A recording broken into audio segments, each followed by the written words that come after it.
Hey, this is Steve from BJJ Mental Models. I've got an exciting freebie here for you that I think you're going to want to cash in. It's from Jake O'Driscoll. Now, if you're not familiar with Jake O'Driscoll, he's the Jiu-Jitsu coach for two-time ADCC world champion Adele Fornerino, and he's the head instructor at Essence BJJ in Perth, Australia. He's also an outstanding competitor in his own right.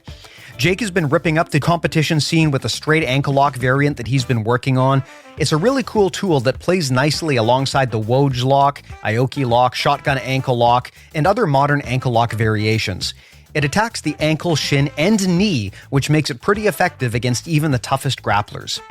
Normally, coaches like to keep this stuff secret until they've released some sort of official instructional, but Jake has shared this info with the BJJ Mental Models Premium community, and he'd like me to extend that to every regular BJJ Mental Models listener as well.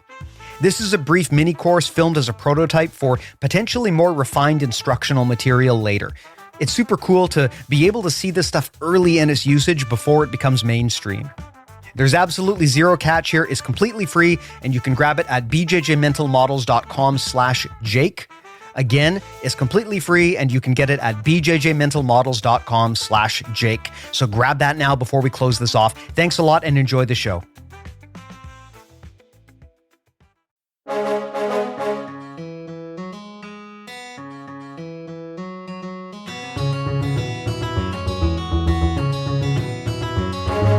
Hey, welcome to BJJ Mental Models.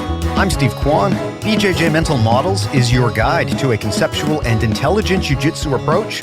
Here today with a bonus episode. This one is not in our regular release schedule, but there was a bunch of timely stuff that my guest here wanted to talk about. And hey, I know my listeners, they're never going to say no to more Rob Biernacki in their ear holes. Right, Rob?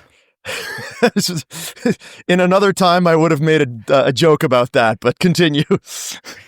In another time, what, like an hour ago? This is your whole brand. No, another timeline, I guess I should say. Oh, got it. Well, today, there were actually 3 or maybe 4 different things going on your side that are all kind of related, and we wanted to talk about them here. I thought getting out a bonus emergency episode would be fun.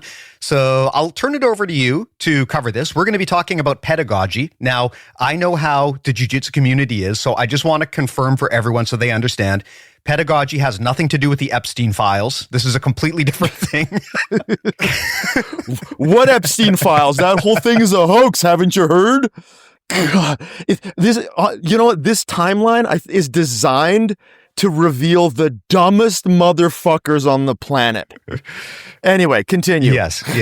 The important thing is that pedagogy has nothing to do with any of that. Pedagogy is about quality instruction. But Rob, you're the smart one here, so I will turn it over to you to maybe explain this to people. Only in jiu-jitsu am I the smart one in the room. Hey, in the land of the blind, the one-eyed man is king, right? I guess we're going to talk about a few different things. One of which being our new revised teaching methodology module in the pedagogy section on BJJ Concepts. Absolutely. So one of the things that I always love about your site is that you guys actually have dedicated content for teaching, for pedagogy. So to my knowledge, we're still the only site that does. Exactly. Yeah. I mean, there are other bits and pieces. You can go on Fanatics and you can find certain instructionals about teaching. But number one, I haven't seen anyone else who's put together kind of a holistic program for this, like an online academy, a sub-meta, so to speak, for coaching. But also additionally to that, a lot of the instruction that I've seen when it comes to how to teach jiu-jitsu is mostly vibes-based, right? It's someone runs a gym and they're talking about what they're doing and what they like to do, but it doesn't necessarily tie down to any best practices. They're basically just doing a show and tell.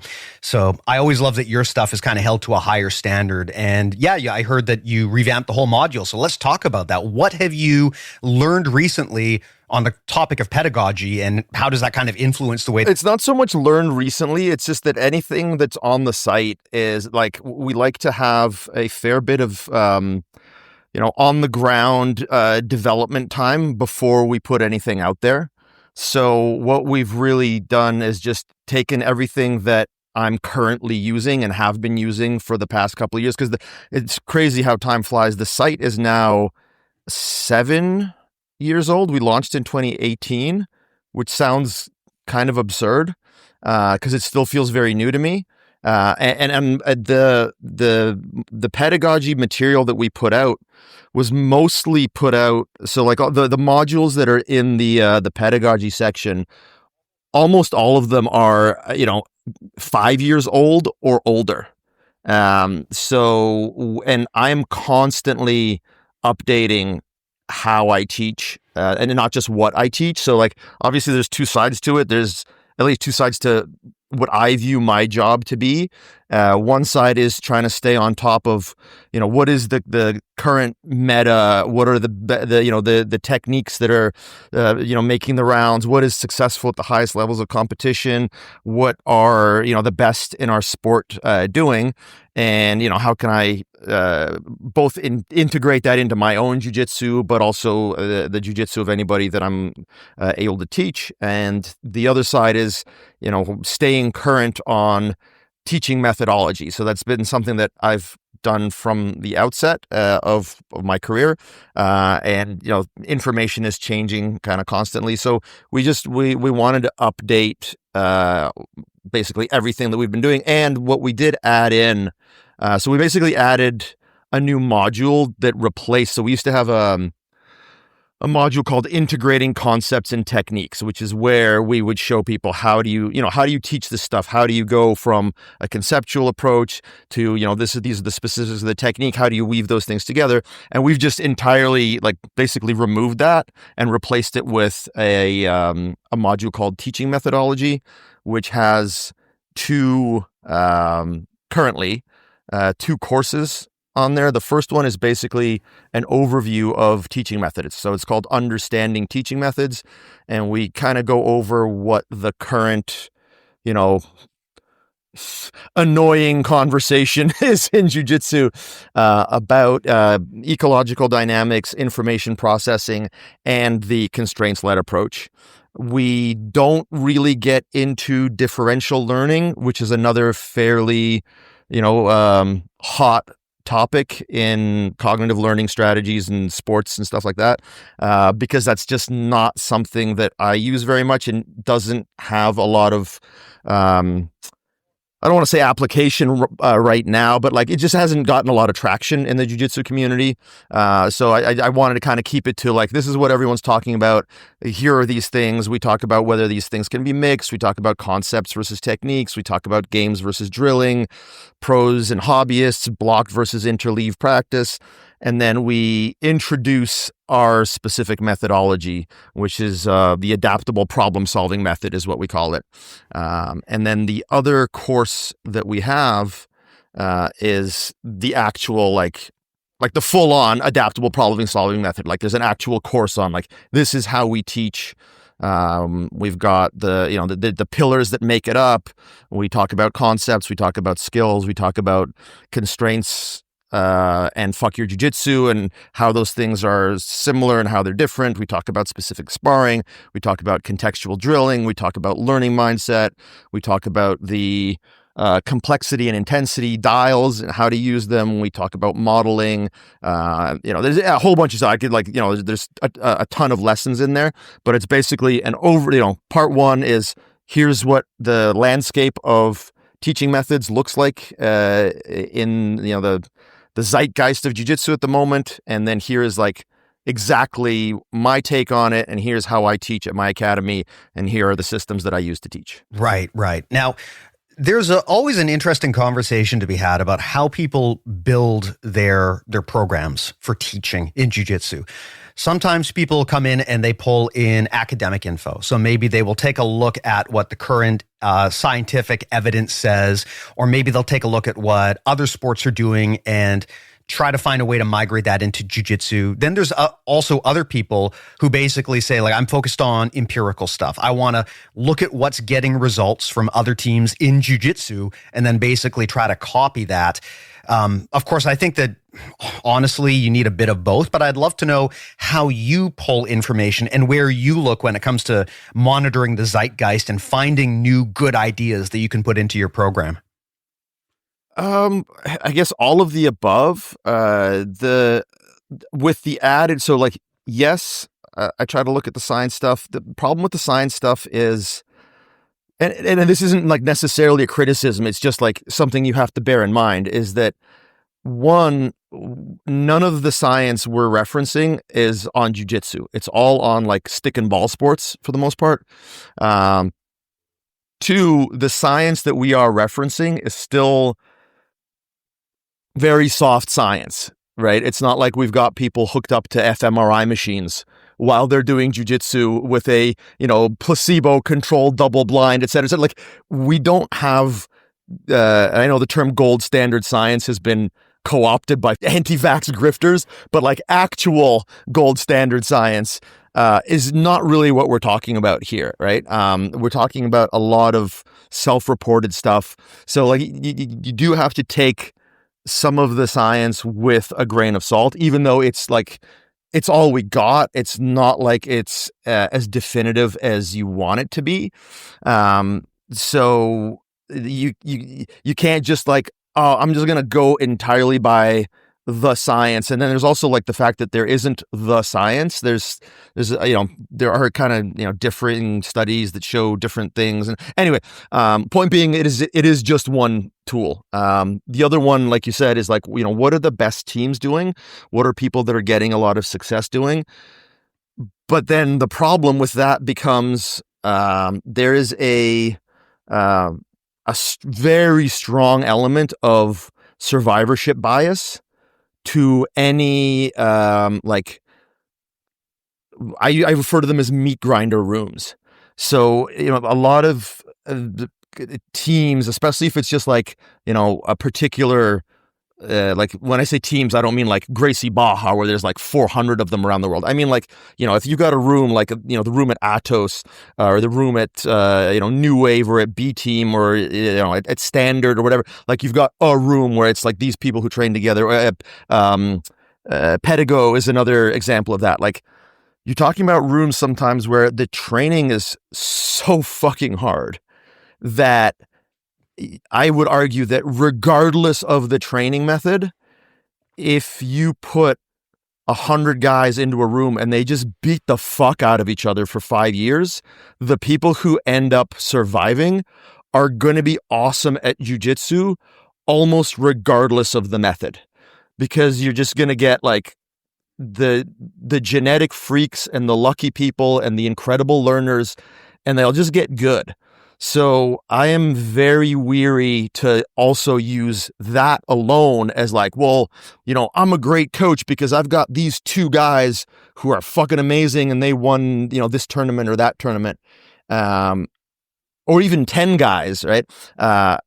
Versus like, okay, but how many of your guys got staph and blew their ACL in the first 6 months of training? So the hyper intense, we roll hard all the time stuff, that can create incredible results with certain people. So any room that has, that kind of super hard training, you're going to get good results. So it's hard to tease out what are the good results that are because of that versus the specific techniques that you use or the teaching methods that you use. Again, not saying that that's all of it. It's just that's something you have to think about whenever you have people who just train like animals.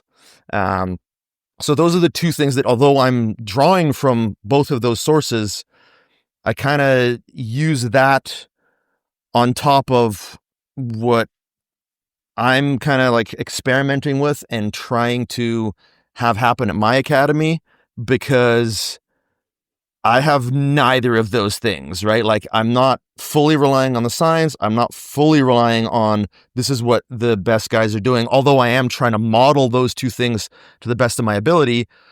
But I'm also using whatever methodology I'm using it to develop myself. So, I'm 49 and I'm not chemically assisted. So my training intensity level has to be way lower, and my students are entirely, at least the students that I have at my, home gym in Nanaimo are entirely hobbyists.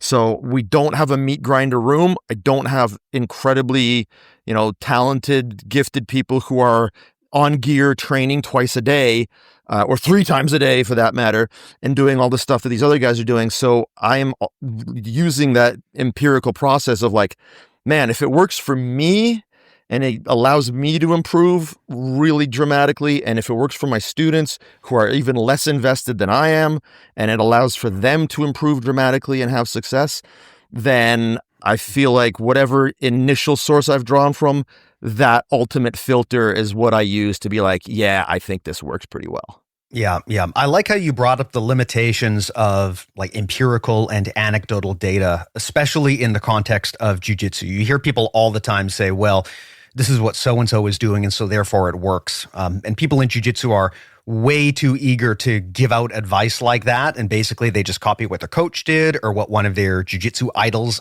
claims to be doing.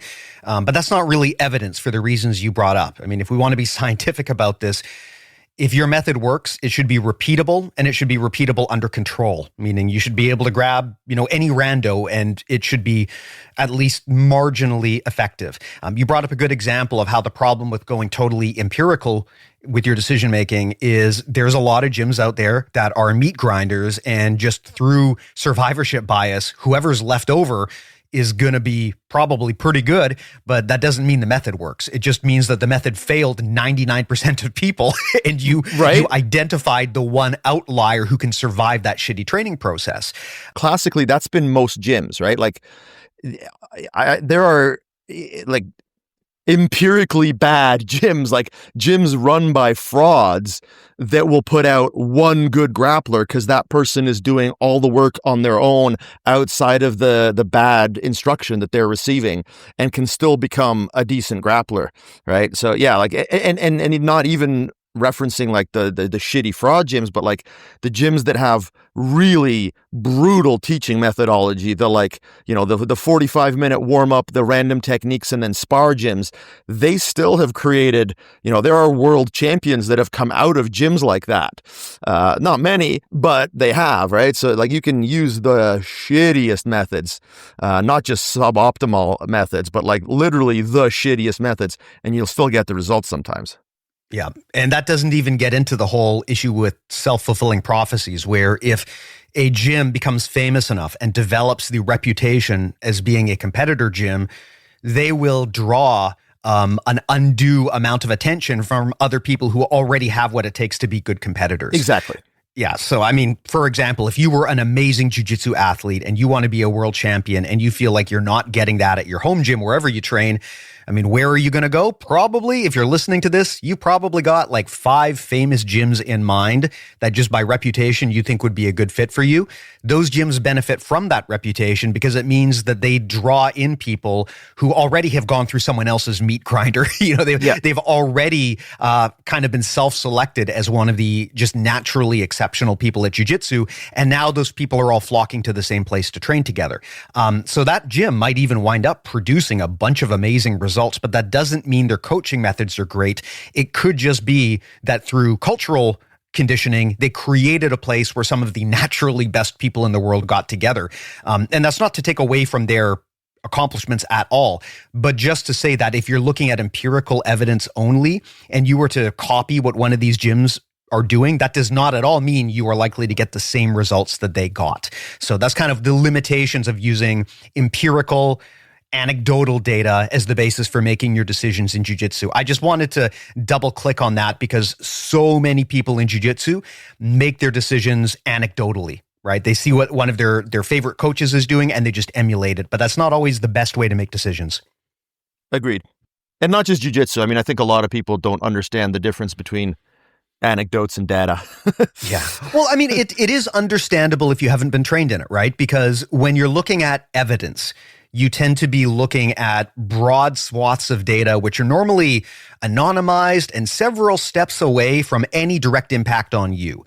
Whereas if you're looking at something that is empirical, you're looking at a person's direct story, a person that you probably have some familiarity with, and just the way that humans are and the way that our emotions work.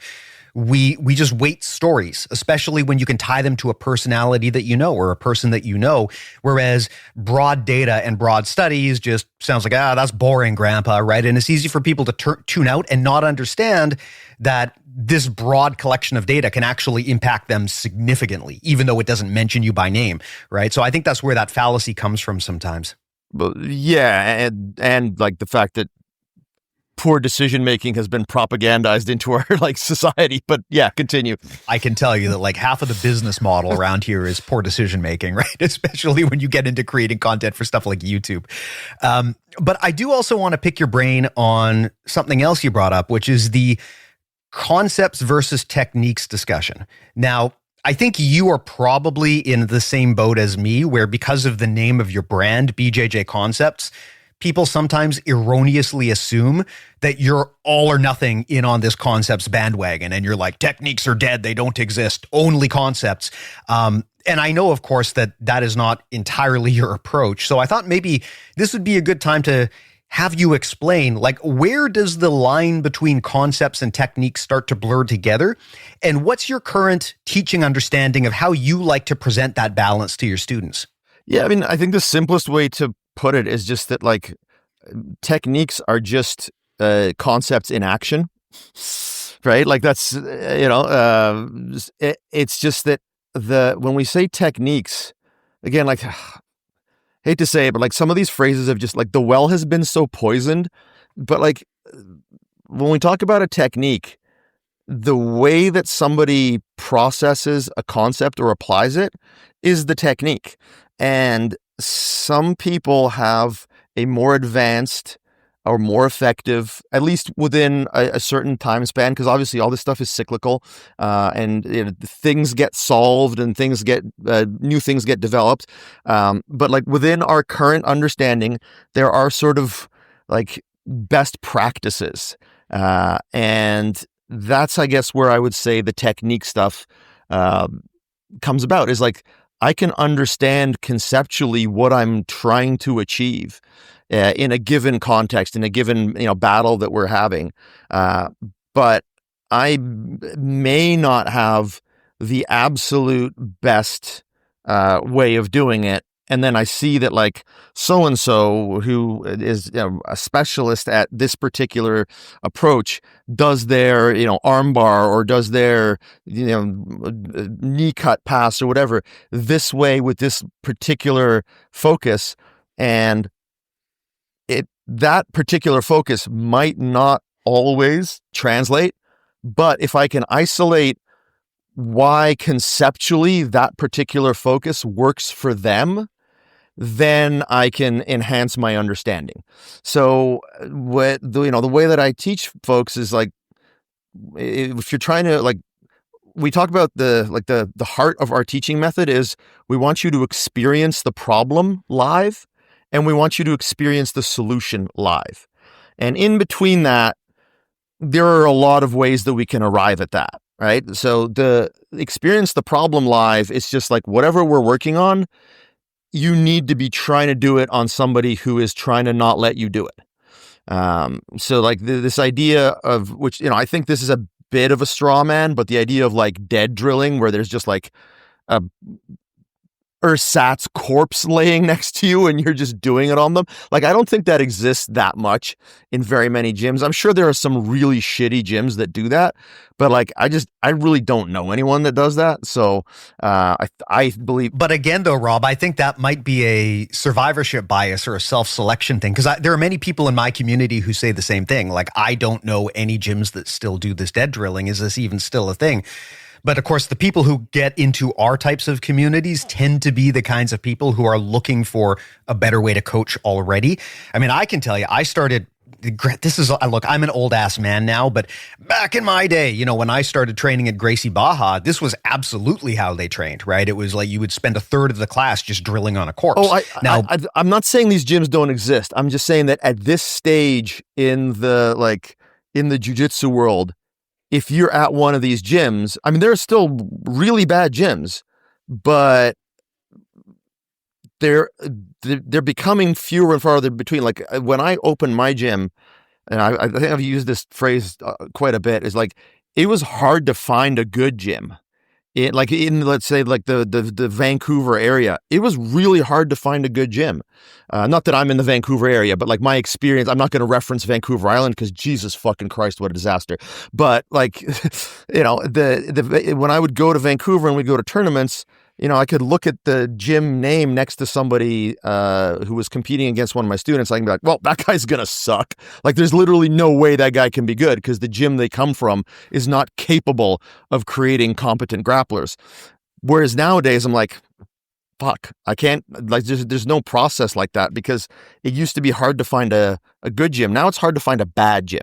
They do exist, but I think that by and large, even if people aren't using the best methods, not very many gyms are using the worst methods anymore. So I'm just saying that I think it's a little bit of I'm not saying it doesn't exist. Maybe it's 30%, maybe in some areas it's 60, 70%. Hell, there are probably a few towns where it's 100% of the gyms. And again, I live on an island where that is definitely the case. But I think we're geographically isolated, and as you get farther away from geographically isolated areas and you get more into like real-time cities, you're not dealing with that very much anymore. Sorry for like the big sidetrack, but no, I think it's important to discuss, right? I mean, like I said, talking about anecdotal data, right? My personal experience with these kinds of gyms, that's like 17-year-old experience now. I have no idea how those same gyms are training today. They could have grown out of this. But just to say that I know these gyms do still exist because I hear about them, but I also think the growth of the sport and particularly the efforts of people to improve the quality of coaching has made it less likely that you're going to wander into one of these gyms. I mean, I mean, I do live on the mainland of Vancouver, right? And when I started jiu-jitsu, there were maybe 3 gyms in not just Vancouver, but the lower mainland who had like a legit well-known black belt instructor who actually was like putting in effort to teach. There was basically 3 places you could train. Yep. That is not the case now, right? Now people keep telling me like, hey, Steve, have you heard of like sudden death martial arts in Vancouver? And I'm like, I have no idea who that is. I've never heard of them. These gyms just pop up all the time. There is so much jiu-jitsu now that competitive pressure, I think, makes it harder for gyms to be crappy, right? Agreed. It's probably a lot easier to be better quality than it would have been when you and I started. 100%. Yeah. But so to back to the point, which is like the experience the problem live thing, usually means very much that. Like we start almost every class. Well, when I say almost every, I just mean we've also got classes where I don't do like instruction. There isn't like a prepared class, or there isn't a format of like, I'm going to show you this today. We have a skills development class that's basically a flipped classroom or reverse classroom model where people come in and each person is just working on something and I'm just available to answer questions. But like outside of classes like that, the classes are going to start with, here's the situation that we're dealing with today. Partner A is trying to achieve this. Partner B is trying to achieve this. Go. And then problems are going to arise. And then we reconvene after a round or after a few minutes of people having these, exchanges, doing these rounds. And we're like, okay, what kind of problems are you running into? Oh, that problem. Okay. And now once we start trying to solve the problem, that's when we get into, in some scenarios, it's just a really simple guideline. It's just, hey, try, person A, try focusing more on this. If we're trying to get one of the participants more skillful at a particular thing in that class, we might just give guidance to one of the participants. And then we just do it again. Okay, what results did you get? Okay, you're not getting what you want. Okay, now let me tell you this specific thing. Here's this move called, let's say we're working on passing and people are getting to good knee cut positions, but the partner is constantly just framing their torso or their shoulder with their top arm. We're like, hey, there's this thing called a row drag. It goes like this. And then we just go again. And then people start hitting. So like there are multiple ways of arriving at, a usable solution. Sometimes it's just task focus. And sometimes it's, here's a specific technique. It fits really well in this context. As long as we're getting them to understand that there is a context, and that's the thing that if we want to talk about techniques, if you're trying to teach techniques absent context, that's where the idea of a specific technique really falls apart. Because you're like, hey, here's this really great tool. It's a screwdriver. Okay, yeah, but like I need to pry two objects apart. Well, if the screwdriver isn't a flathead and isn't shaped kind of like a crowbar, now you don't have a tool that's particularly useful. So like if the problem you're trying to solve isn't amenable to that particular tool, so like again, you could use a screwdriver to do the thing that a crowbar does, but it's going to have to be a certain kind of screwdriver. So if you don't understand the context and what you're trying to solve and why the technique might solve it, then the technique of like, I'm going to grab your wrist and I'm going to push your hand across and I'm going to trap your triceps the way I would in a row drag, that's not very useful. So I think as long as people understand that a technique is really just a movement that exists in the right context for a concept to be expressed, you're going to be fine. If you try to teach a technique without transferring to the student that like the context is what makes this available, then techniques are terrible, and then you should only teach concepts, right? I think it's just having a little bit of understanding of what goes where, it like solves a lot of problems. Yeah. Well said. And I agree completely. When I got talking about time flying, when I started BJJ Mental Models, that was over half a decade ago at this point. And I used to advise people and say, prioritize concepts over techniques, but I don't prescribe to that anymore. There have been a lot of coaches, yourself included, but also Emily Kwok, Francesco Fonte, Charles Harriott. They've all been on the podcast recently talking about looking at kind of the difference between concepts and techniques, rather than looking at them as separate things, looking at them almost like a spectrum, right? Things can be more conceptual or more technical, and there's no right or wrong answer to which is better. You actually need them both. But a good coach will try to figure out which is going to be more helpful in the given moment. Techniques without concepts are a bit of a disaster, because then people are kind of training blind. They don't really know what they're doing, and they'll probably eventually stumble into it, but not as efficiently as they could. The flip side, concepts without techniques is a problem too, because then you're basically just you're just giving yourself analysis paralysis. You're thinking, but you're not really doing. You don't understand how these ideas that you have materialize in practice. So a good coach will balance the two of those, and they'll know which lens is best at any given time, depending on what problem the student is working at. So you brought up a great example there of sometimes you're 90% of the way there, but there's one little detail, one little variant that if you just thought of that or tried that, it would be a missing puzzle piece that fits into your conceptual understanding. Exactly. Yeah. And that's where these two things balance. And I think that polarities approach of putting concepts and techniques on the same spectrum is really important, because to your point, there's a lot of very combative coaching styles right now where people are basically trying to sell theirs as like, this is the way to do it. But whenever I unpack this, I often find out there's a lot more nuance to this than people market it as, right? There's good ideas everywhere, but I mean, marketing is essentially the death of nuance. That's a good point, right? And I understand it, right? Because when people want to present their ideas, they want to present their strongest point first, but sometimes that results in either those ideas getting overplayed or people misinterpreting how strongly they need to follow this advice. And so often people will get something into their head like conceptual thinking is the way to go, and they will go all in on that. But a good coaching process has like a spectrum of tools at its disposal, I think. Agreed. Yeah. So something I want to ask you about then, Rob, I mean, you've been doing this for quite a while, not just jiu-jitsu or even teaching jiu-jitsu, but creating coaching content. Being on this planet. It's been too long. You have definitely been alive for too long. I can agree with that. But beyond that, just even within the realm of making jiu-jitsu coaching content, like you said, you've been doing that for over half a decade too.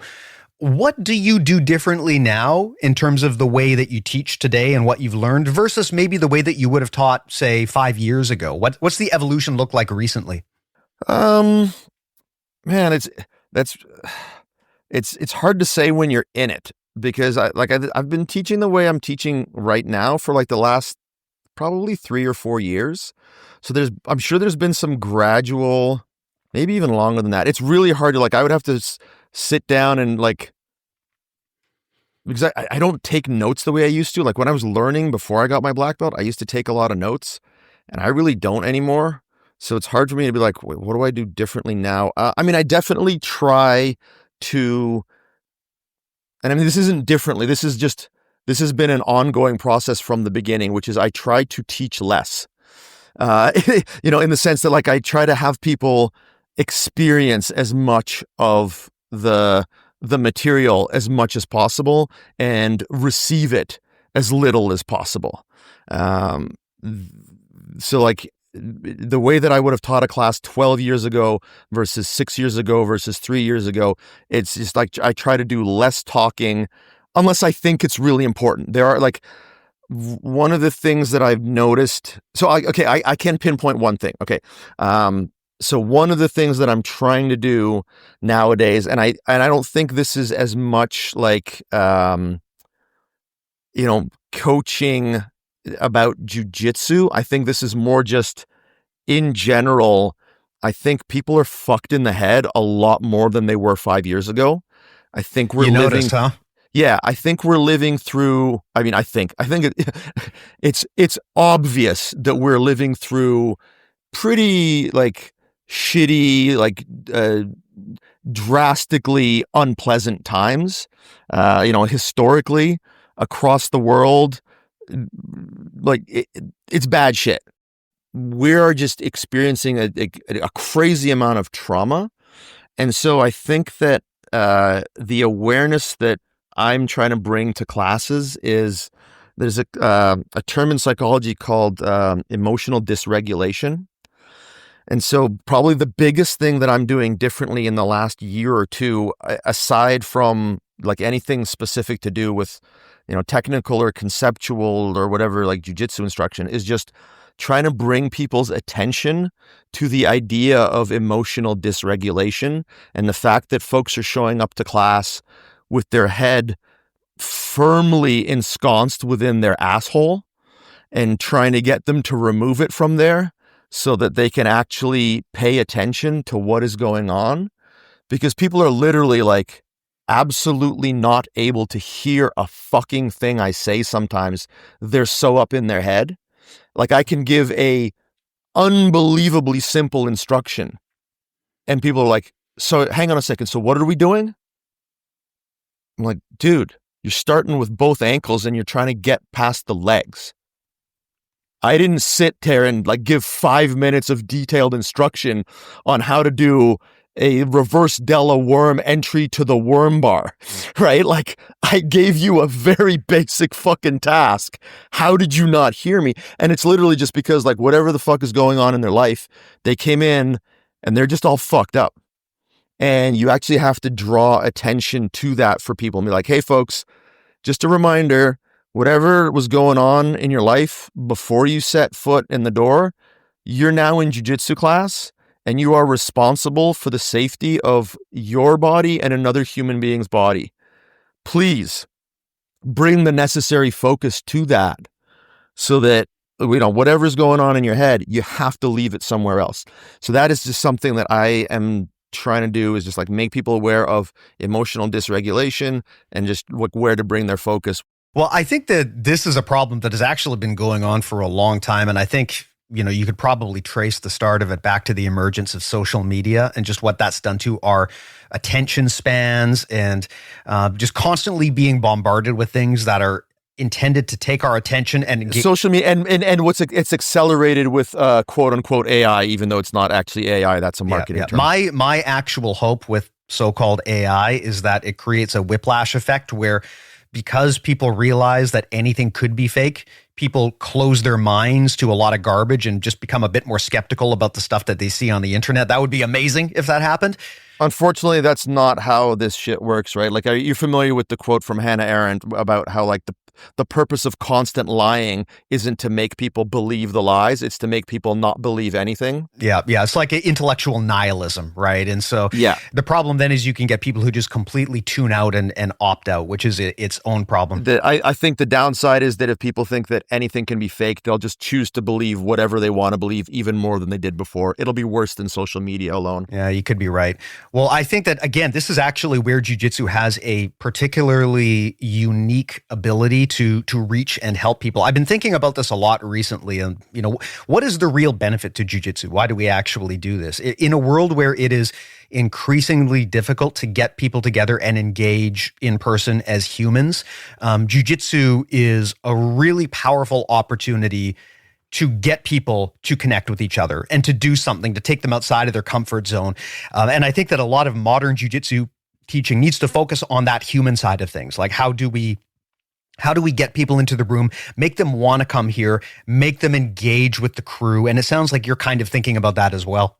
Yeah, I mean, it's honestly not one of my strong suits. I'm a pretty asocial person, and I don't think about that. Like, I don't love jujitsu for the social interaction. If anything, it's an unfortunate, like, necessary adjunct. Like, I just, like, if I could do jujitsu with robots, I'd probably prefer it. Like, I just don't, I don't easily adapt to or figure out social interactions, and certainly not with large groups of people. So it's not a strength, but I do have people at my gym for whom it is a strength. And I do want to, like, I do recognize that for most people, like for me, it's about the jujitsu and it's about being as good as I can be at it. I realize that that is not the case for, like, the vast majority of my students. It is a social thing, and the better job that we've done, or as we've done a better job at recognizing that and accommodating that, we've become more financially successful as an academy. I still don't fully swing in that direction as a business owner. For me, the priority, this has always been, like, the jiu-jitsu needs to be the best it can be. But as I've gotten more and more away from that, like I said, I've gotten more successful. Like, only as a brick and mortar club owner, as a content creator, website owner, the priority being the best jiu-jitsu possible has been the driving force with my success in that regard. Well, that and the dick jokes. But like the social aspect is important. It's just, I'm not the guy that's driving that. There is there's kind of an organic community at my club. A lot of the people are friends, and we do try to, like, have at least as far as the top down stuff goes, we do try to have it be like, let's not develop cliques. Let's try to be friendly to everybody. Let's make sure that everyone is here for everyone else, kind of thing. So that's the only area in which I try to steer the social aspect of it. But yeah, like, I definitely am not the, like, go and be super buddy with people kind of jiu-jitsu coach. I just, my social gas tank is not that big. I basically use it up going to class and teaching and being in a room with, like, 30 people. So I can't be the guy that drives that, even though I do acknowledge the importance of it. It's not my strength. Well, there are some interesting social programs that you guys do at Island Top Team, which are pretty unique. I mean, the visiting student and I guess the visiting teacher program are two examples of that, right? Yeah. I mean, that's, talking about, like, not being socially adept. One of the things that I like, as far as strengths of mine, I think one of them is self-awareness and knowing that I have pretty significant deficiencies in social interaction. So what I've tried to do is compensate for that by implementing protocols that can help me improve in those departments. And the visiting student program is one of those. Not that that's the main driver of it. The main driver behind it was always trying to, like, give back to a community that I received a lot of kindness from. I shouldn't say give back, pay forward, because the part of my jiu-jitsu journey, for those of you that haven't heard, is, like, I had a friend of mine who allowed me to stay at his house while I was training in South Florida. And I basically got to stay there for free. And I had coaches who allowed me to train at their clubs at various places in South Florida. So I just received a lot of kindness and generosity while I was, traveling around and, like, living on not very much money and trying to get good at jiu-jitsu. So I've just tried to, like, pay that forward rather than, like, obviously my my millionaire friend, multi-millionaire friend, he could give a shit about me giving him a couple $100 for back rent from 15 years ago. But I can definitely like turn around and try to offer something similar to people. So that was the idea behind it. And yeah, we've hosted at this point, I mean, I'd say hundreds, but it's definitely more than just hundreds. It might even be in the thousands at this point of people, or like 1,000 people that have come through Nanaimo, that have stayed at my house, that have trained for free for a week or more. Some people have come and visited and like stayed for a summer and stuff like that.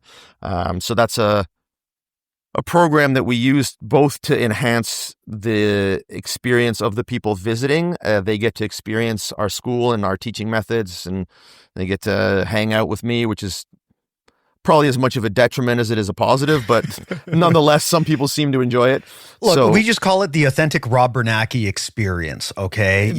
Basically. It's like drinking a really strong scotch, right? A lot of people are going to like it and get value out of it, but it comes with an aftertaste. Yeah. So like if you enjoy getting to experience drifting on your way to the academy, then this might be something for you. So yeah, it's a program that we've run for, the existence of the club. It didn't get any notoriety until I became mildly internet famous. So for the first couple of years, we didn't really have too many people coming out, unless somebody, met us at a tournament and was interested, and, or it was friends of mine who just knew me and knew that I would do this for them, and they'd come out and visit. But after 2015, 2016, when people started to hear about this through the work that I did with Stefan, we started to get a lot of inquiries, and yeah, we've steadily hosted people since then. But it is coming to an end. I am retiring from the head instructor position at Island Top Team next summer. So I will still be teaching. Whenever I use the word retirement, people are like, "Oh, you're going to stop jiu-jitsu." I'm like, not at all. I'm just changing the sort of focus of my life. So I'll still be teaching, but I won't be living full time in Nanaimo. I'll only be coming into town a couple days a week to teach some classes, and I won't be the guy who, like right now, I teach all of the evening classes. I teach the noon classes. The only classes I don't teach are the kids' classes and the morning classes. So I'm just reducing my teaching schedule here, and I'm planning to increase my travel schedule. But also while traveling, decrease the amount of teaching that I do. Like it's right now, if I go, like I did a seminar tour not long ago, and it was 17 days. And I think I taught 14 seminars. I'm not really looking to do that after, I'll be in Europe a couple times next year, but like other than those kinds of things, I'm not really looking to do those like grind seminar tours anymore. So, the visiting student program will come to an end in its current format sometime next year, probably around spring. I think May might be the last available month. We're currently booking like February, March. I think January and February are pretty booked up. We might have a bit available in March and May. But yeah, we're bringing that to a close, at least in the format that it exists. So like right now, people who visit can come and stay with me at my house. That won't be an option because I won't be living full-time in Nanaimo. We may continue the program in the sense that like anytime anybody wants to visit and get their own place to stay, they're always welcome. Like we love visitors. We get tons of, like this last weekend, we had, I think 10 people visiting us. Only one of them, was staying at my house. So we had a bunch of visitors from Washington State. We had somebody from another club on the island. We had somebody from another club somewhere in Canada. So we're still like, we're not trying to tell people not to come and visit. We get tons of visitors that don't stay with me. But as far as like that, the Rob Biernacki, the authentic Rob Biernacki experience, that's coming to an end next year, and we'll try to figure out how to still accommodate visitors. We might create a dorm situation at the academy. We're not really sure what we're doing, but if you want to come and like stay with me and experience drifting in my car on the way to the academy and all that, then definitely hit me up because we've really only got like a handful of spots left available. Got it. Something else I wanted to ask you about too. You had mentioned a teacher's program that you were thinking of kicking off. Do you want to talk about that a bit too? Because that's interesting. Yeah, so because I plan on traveling a lot more, and just like slowing down the pace of my life, because especially right now as I'm like racing towards retirement, I'm working so much. I'm like extraordinarily burnt out, like to the point of like basically to the point of depression in like certain periods of time where I'm like, fuck, I do not get to take my foot off the gas until this point. And it's like, man, some weeks are really hard to get through, especially when you're doing a ton of like conditioning work, getting ready for a tournament. Because like last year I worked at a pretty high pace, but I wasn't competing at all. This year I'm competing, and I've tried to like add strength training and gaining a little bit of muscle, and I'm just like unbelievably burnt out. So I'm very looking forward to really reducing the pace of my life. But I also really enjoy going places and teaching new people.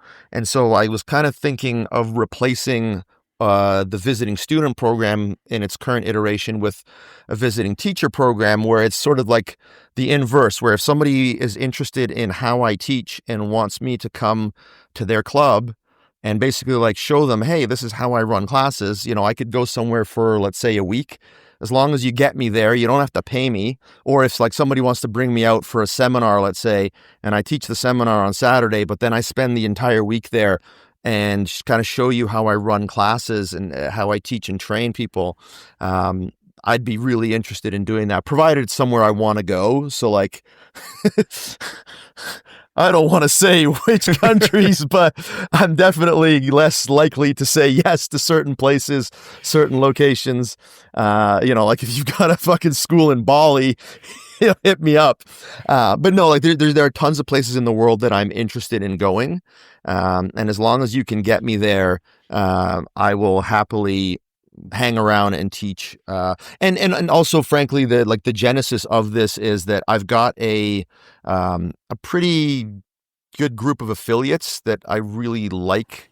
Like I like them as people. I like spending time with them.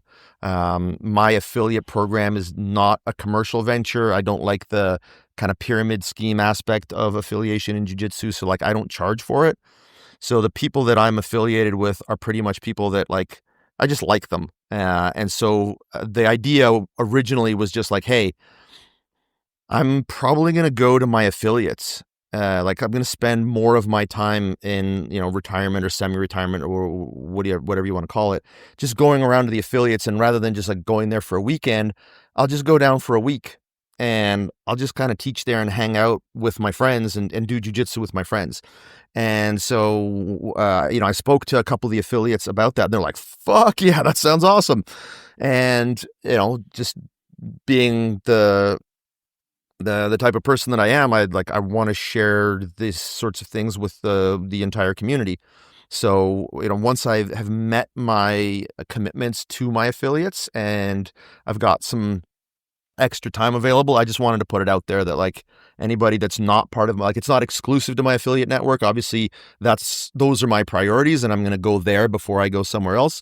But any extra time or free time that I have to travel, I will happily go anywhere and just hang out for a week and show you guys how I teach jiu-jitsu. Nice. Well, amazing, man. I mean, as I always do, I will put links to all of your stuff in the show notes. Of course, probably the best way for people to contact you is just a DM to Island Top Team on Instagram, right? Yeah, or just, you know, email me islandtopteam@gmail.com. You got a Gmail, man. We got to fix that for you. We got to get you like an @BJJConcepts.com or something. I mean, I've got those, but I don't. Anyway, that's just the easiest one because it's like anyway, whatever. Just use that. I don't want to get into why. Sounds good. Yeah, are we gonna hit up the camp? Sure, sounds good. So, I mean, I just want to give this stuff a shout out because I know, Rob, you've got a bunch of camps you're doing in the local area to where we live in BC and in Calgary up here in Canada. It's an awesome awesome trip if you want to make it. I mean, if you've never been to this part of the world, I strongly recommend it. It's coming up in the very near future, just a few weeks from now.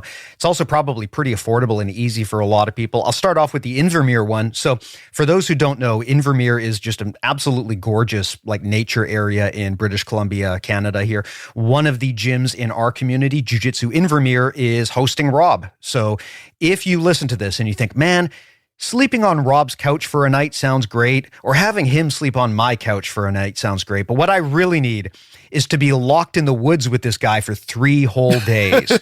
Then that's probably where this camp is the best option. I'll just talk about the area a bit because a lot of people don't know it. But Invermere is actually not that hard to get to. You can fly to the Calgary International Airport, and from there, there's a beautiful drive to Invermere. It's about 3 hours, so it's a bit long, but it's super scenic. That said, though, we did talk to the organizers of the camp, and they said that like if you want to come, as long as you can get to the Calgary International Airport, they can probably arrange some way to get you to the camp. But I would suggest if you love driving, it's an awesome drive. It is, yeah. So I just to interject, I bought a car in Calgary a few years back. It was a Jaguar F-Pace SVR, and I drove that thing back to Vancouver. And that stretch that you're describing was absolutely epic in that car. It was a lot of fun. Yeah. So a lot of ways to get there. So the one that I'm really looking forward to is there's wake surfing. So like Lake Windermere, I believe it's called, is real nearby, and we are going to be doing wake surfing on Lake Windermere in between or after the jiu-jitsu sessions. And there's like catered food and all that. Like it's the usual like luxury jiu-jitsu retreat. But as somebody I've personally run a surf jitsu retreat, and surfing is just, it's not for me. But wake surfing, where you're just getting dragged behind a boat, sounds fucking awesome. So I really can't wait to try it. I will put links to check all of that out in the show notes. If you want to make it easy, I'm going to put a link on our events page. That's just bjjmentalmodels.com/events. I've really grown to favor the camp format over any other type of like, temporary teaching format. I prefer it to seminars. Me too. Not that seminars aren't great, and like not everyone has the time commitment to go to a camp, but I think both from the learner's perspective and for me as a teacher, the camp format is my preference. So yeah, other than that, if you are in the Calgary area and you can't make it to this thing, we are doing a camp at Affinity, which is my affiliate in Calgary, that's based around kind of like the 80cc rule set and optimizing your jiu-jitsu for 80cc, which I know that might sound to people like, oh, well, I'm not interested in competing, or I'm not interested in competing in the 80cc rule set. Therefore, this isn't for me. And so I want to do a little bit of a pitch on like why you should, if you're at all interested in revealing the deficiencies in your game and having a more complete grappling style. The 80cc rule set does funnel people into certain, like all rule sets have their like I don't want to say like they're cheater versions, right? Like there are versions of a certain, there are 80-20 or mini max, whatever, like versions of preparing for a rule set. And with some rule sets, the mini-maxing makes you a worse overall grappler. Like I would argue that the EBI rule set, if you try to mini-max the EBI rule set, you actually become worse as an overall grappler. But the 80cc rule set, while that is a possibility, the way that I approach the rule set, rather than trying to mini-max being obnoxious at certain shit, I try to approach it from the perspective of there are things that I can get good at, and there are things that I need to be good at to defeat the people who are obnoxiously mini-maxing the 80cc rule set. And I've had pretty good results. For people who don't know, my club has won back-to-back team championships at the 80cc Vancouver Open. I think we're the only club to do that in the 80cc Open format, certainly in Canada. And I myself have won every match that I've had in the 80cc rule set except for one. and won the vast majority of them by submission. But not only that, I've won every kind of version of winning in an ADCC. So like I've won by points in regulation. I've won by submission during the points period. I've won by submission during the no points period. And I've won in overtime using, takedowns. So like every way there is to win, I've won. So I think I have a pretty good understanding of this. And over the 3 days of this camp, we're going to be going over basically how to become the sort of complete grappler that you can beat people who are trying to be stingy in this rule set, which again, even if you're not interested in the rule set, even if you're not interested in competing in ADCC, adding these skills and how to gain and optimize these skills will just overall make you a much more complete grappler. So September 12th, 13th, and 14th is the Affinity Camp, and the Invermere Camp is the previous weekend. So that is September 5th, 6th, and 7th. I will put those links in the show notes just to make it easy for people to find. I just want to make people aware of this because this is a really great chance to not just have an awesome trip, but get some awesome jiu-jitsu in at what is just a fraction of what these kinds of things normally cost. So do consider it if you're around in early to mid-September, dropping in at these camps. If nothing else, right, it's a great chance to have a mini vacation. But again, links in the show notes. Rob, anything else that we want to say, or should we tie this one up? Let's tie it up. Hit it over the head with a shovel and bury it. I thought you said we weren't talking about Epstein. I guess we're the only ones that are. Okay. Well, thanks, Rob. I really appreciate that as always. Good tips on pedagogy, something I always love to share and talk about here. And yeah, best of luck with the camps. Thank you, man.